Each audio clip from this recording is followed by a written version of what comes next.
Everybody, good morning for our ongoing adventure of Orot Tshuva, the lights of return. Last time we talked about the notion that, in my own words, to be human is to sin. Right? If we engage the world with vigor, that we're bound to do things which are inappropriate.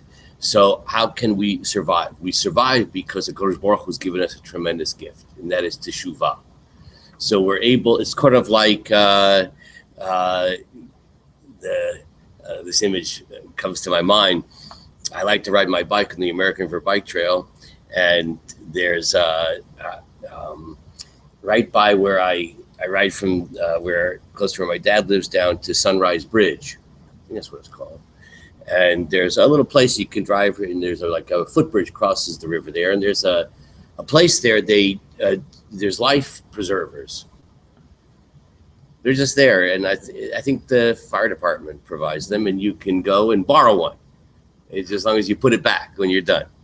Okay, so I can imagine someone thinking, "Well, I'm going to go rafting down the river, but it's a little scary." Right? So you got two choices. You can either not go rafting because you're too scared, right? Or you can go rafting wearing a life preserver, and then what's the worst thing that could happen? You get wet, but keep your head above the surface. You got a life preserver on. That's what tshuva is.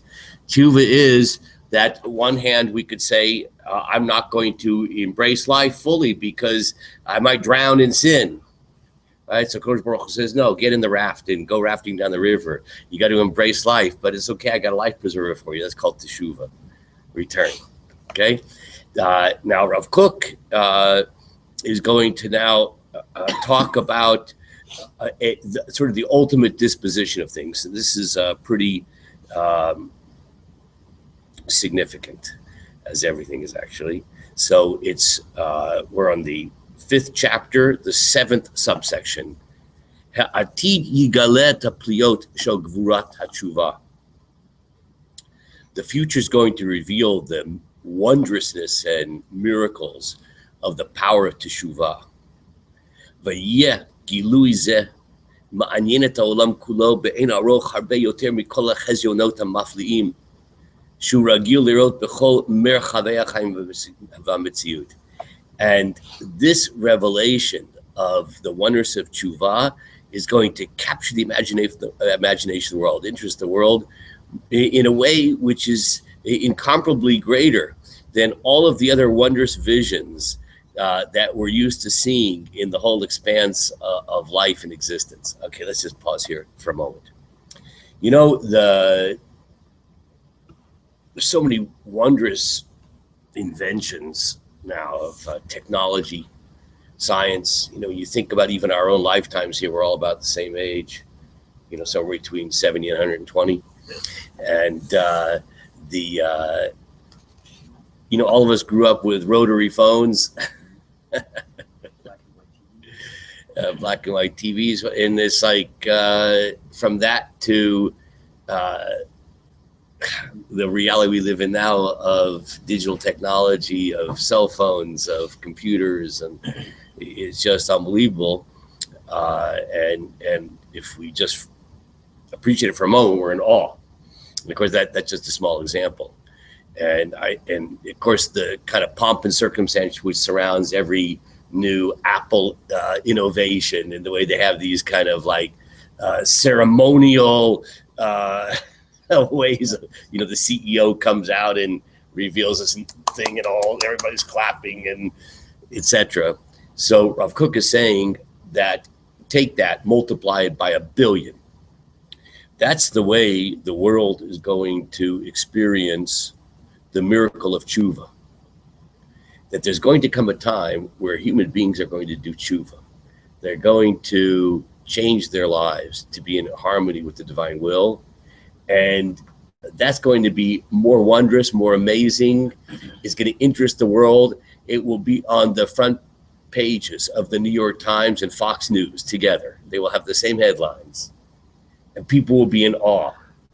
People are doing tshuva. It's going to shock people in amazement. That's going to happen. And it's going to capture the world's imagination. Okay. Now, Rav Kook Goes on. And he says the following.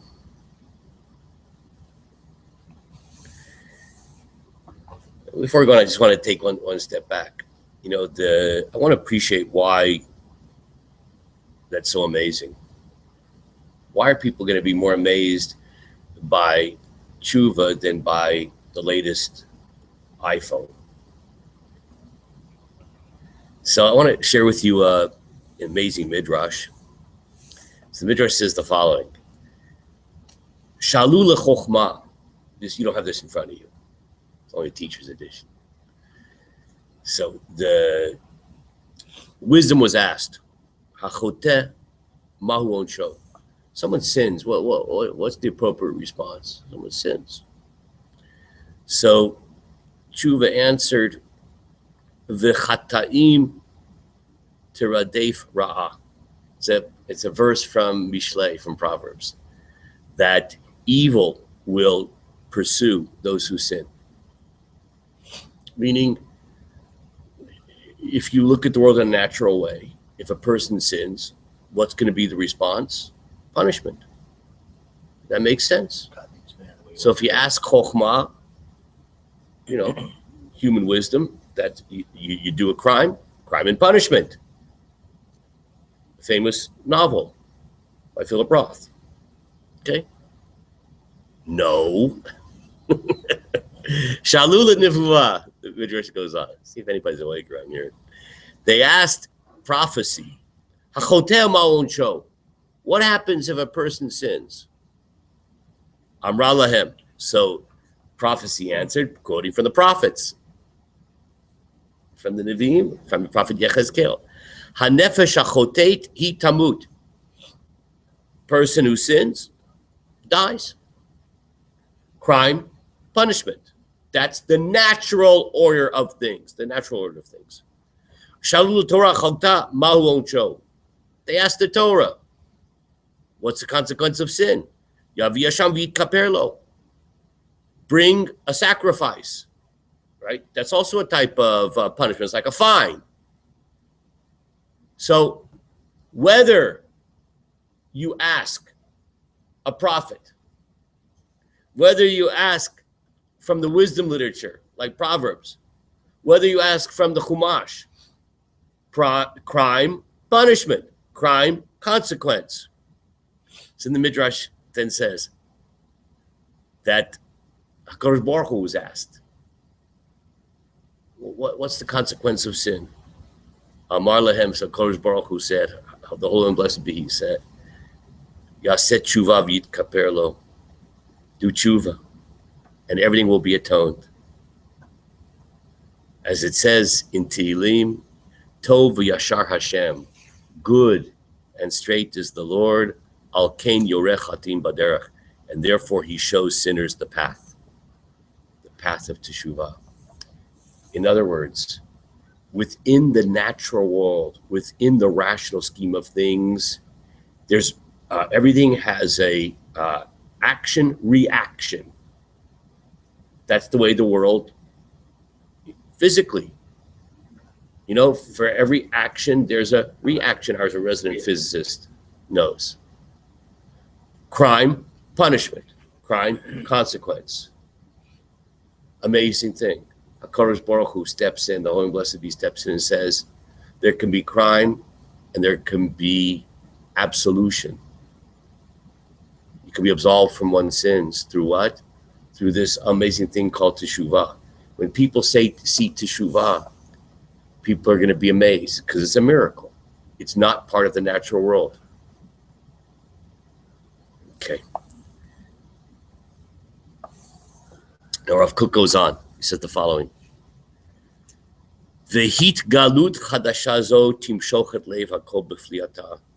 This revelation of tshuva is going to be a new invention, as it were, a new discovery, and is going to draw the hearts of everybody in its wondrousness. Ad kadei lahashpia al kulam merucha, and this will impact everybody. The spirit of tshuva will impact everybody. Vaz yakuma olam l'tchiyato amiti, and then the world will actually experience a true renaissance. We talk about in different periods the Italian Renaissance, right? There have been periods of Renaissance. Because what does Renaissance mean?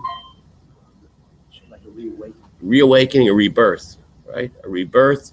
There's going to be a real rebirth, the ultimate rebirth, the ultimate Renaissance period. Doesn't mean that you have great composers, etc. Right? It will mean that too, by the way. But what it really means is that there's going to be a worldwide process of teshuvah, of repentance. The yachdal hachet, and sin will cease. Sin will cease. Now, that's a very powerful statement, because Rav Kook could have said sinners will cease, but he says sin will cease. So not only will people stop sinning, but there'll be an eradication of the inclination towards sin. Now, I want to point out something as a caveat here. We just talked last time about that to live is to sin, to be human is to sin. That's true. So what Rav Kook is talking about now is in the ultimate future, way, way, way down the line. So just got to be patient about this. Like, don't expect your inclination towards sin. Well, actually, nobody in this room, because everybody's an angel. But out there in digital land, right, this is not going to happen this afternoon, that the inclination towards sin is going to cease. But this will be the ultimate future. And Rav Kook goes on, Vivar ruach hatuma v'harisha kula keshan tichle. And the whole spirit of impurity and evil, totally like a wisp of smoke will pass away. That should sound, by the way, a little bit familiar, that expression. V'harisha kula keshan tichle. That's a phrase that we use in the davening, in the prayer service on, what's that? You got it. Beautiful. Wow, someone's awake.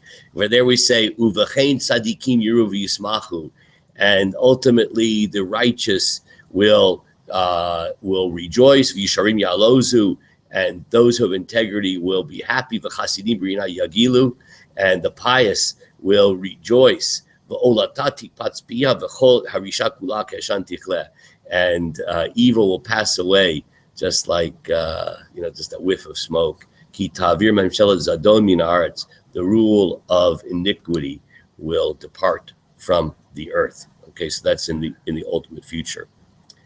Now, Rav Kook says here that the inclination towards sin will pass away. How's that going to happen? How's that going to happen? Now, it could be mystical. Right? You could say, well, I don't know, we're going to wake up and somehow we have no inclination towards sin. So it could be that there's another path, and I'm sending this out to Dr. Koff. Rav Aviner, in his attempt to explain this, says something amazing. He says, how's this going to happen? It's going to happen through cognitive behavioral therapy. And he doesn't use that word, but listen to this. There's a Gemara in Masechet Sotah. The Talmud Masechet Sotah says the following: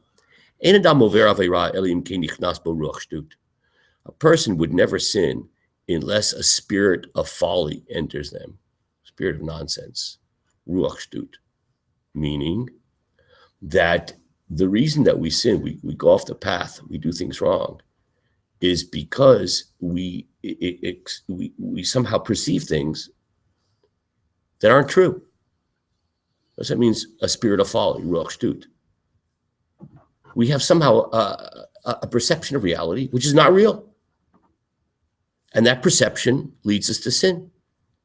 So by the same token, if we can see things as they really are, not in some type of cognitive lens which has nothing to do with reality, automatically the draw towards sin it evaporates. Sometimes we feel, there's so many examples you can give of this, and people who do this with professionally can give millions of examples. We behave in strange ways because we make certain assumptions. If you can somehow change one's assumptions, see things for what they really are, then the whole base of that behavior evaporates. Okay, as Rav Kook says later on, Hargashat ha'emet hi yesod tshuva. Sensing truth is the very basis of tshuva, seeing reality for what it really is. Right? Just ridiculous things, silly things. I mean, they're not silly, they're tragic. But I'll give you something just kind of mundane. You know, I'm really feeling totally stressed out and frustrated. But you know what? If I eat an entire pizza by myself, it's going to bring me happiness and contentment. Works for me. Yeah, the problem is it works for 5 minutes. And then you wake up and you look in the mirror and you put yourself on the scale and you say, oh my Bubby. Oh, I'm miserable. I'm really feel disgusted at myself. I'm so disgusted with myself. I better eat some more pizza to recover from being disgusted with myself. Of course, the fact that pizza is going to be the solution to my feelings of anxiety, fear, low self-esteem, etc., of course, that has nothing to do with reality. But we have this amazing capacity to see the world in a distorted fashion. But as we approach the Messianic era, we will no longer experience in that era error. The error of our thinking. We'll be able to perceive the truth. And the moment we are able to see reality for what it is, then the whole the attraction of sin goes away. Rav Aviner quotes Socrates, of all people. So Socrates apparently said that there are no evil people, they're just stupid people. What he meant by that is it's not that we're like evil. I sometimes wonder. It's that we have these perceptions of reality that have nothing to do with reality, and that's what leads us to sin. And many of the Meforshim talk about this very powerful idea. I want to read to you from the Ramchal, Moshe Chaim Luzzatto, one of the most important Kabbalists and author of Mesilat Yesharim, The Path of the Just, which is not a Kabbalistic book per se. Of course, everything is based upon his Kabbalistic world, but there's not a word of Kabbalah in that book. You don't have to think you need a advanced degree in Kabbalah to learn that book. Mesilat Yesharim, The Path of the Just, one of the most powerful books of ethical inspiration that's ever been written. And so the Ramchal, in actually one of his Kabbalistic books, says the following. And again, you don't have this text. I'll just read it to you. Yidiyat hemet mechazeket haneshama. To know truth, to see reality for what it really is, strengthens the soul. Umeracheket mimenu yetzar vadai. And it removes from somebody the inclination towards sin. Ve'ein davar machlisha neshama lafia yetzer kechisronu yidiyah. There's nothing that weakens the soul more than not seeing reality for what it really is. If we're able to see reality for what it was, we wouldn't sin. You know what happened? He says that angels, of course, you all know this because you're angels. You know, angels have no temptation. Like the sin just has no, it's just irrelevant. That's what it would be like if we could perceive reality for what it was. If we really had clear lenses on, sin, we'd laugh at it. A dog barking. Ooh, sorry, I don't mean to say anything bad about dogs. Dog barks at us like, is a dog barking like, doesn't affect me, right? That's what the sin comes and starts to yelp. We say, go bark somewhere else. You have no impact on me. We see reality for what it is, in fact. Okay. So that's what it will be in the future as we start to see reality for what it, in fact, really is. And then Rav Kook says the following, and I just want to go back for 1 second, right, to contrast what we said before, right? What we said last time we met was that to live is to sin. Well, I'm a little confused. So I already pointed out in framing this discussion from the beginning that Rav Kook last time was talking about now. Rav Kook now is talking about what will be when our lenses clear up. We see the reality for what it is. So I just want to explore this just a little bit more. There's a famous Gemara, very scary Gemara. It says, mitzvot betilot latid lavo. In the future, there's going to be no mitzvot. That's a weird idea. Right? We have a very strong assumption that the Torah is forever. How could it be that mitzvot will be nullified? As Gemara Talmud says, mitzvot will be nullified. Latid lavo, in the ultimate future. So Rav Kook himself explains, you know how that's going to happen? And I just want to read you what he says in another work. B'hagia tor latid lavo shemitzvot b'leitot bo v'telot bo hakol yiru et tocher ha'pnimi shel hamitzvot kulam v'nehu malei olam u'malei kol neshama v'nei hinam hamitzvot atzman. He's going to say the following. You know what's going to happen? Everyone's going to observe the mitzvot. So what does it mean that the mitzvot will be b'telot? They'll do it just because they'll see the inner truth of the mitzvah. They don't need to be commanded. You see, when you raise a child, right, especially beginning, let's say, you must brush your teeth. Child won't do it unless they're told. It seems like, it's just a task to brush your teeth. Nowadays, you take an adult and you say, don't brush your teeth. It's like, no. They say, Yom Kippur, we don't need anything. Don't brush your teeth. Oh my God, I don't know if I'd rather fast for 3 days, but let me brush my teeth. This is like horrible. Why? Because we identify so much with the inner meaning of brushing our teeth, right? That you don't need a mitzvah to brush your teeth. That's what Rav Kook explains, that in the future, we're not going to need any mitzvot. We're going to do them all because of this profound understanding of what mitzvot are about. And so that profound understanding, that's something which is going to be way in the future, right? Now,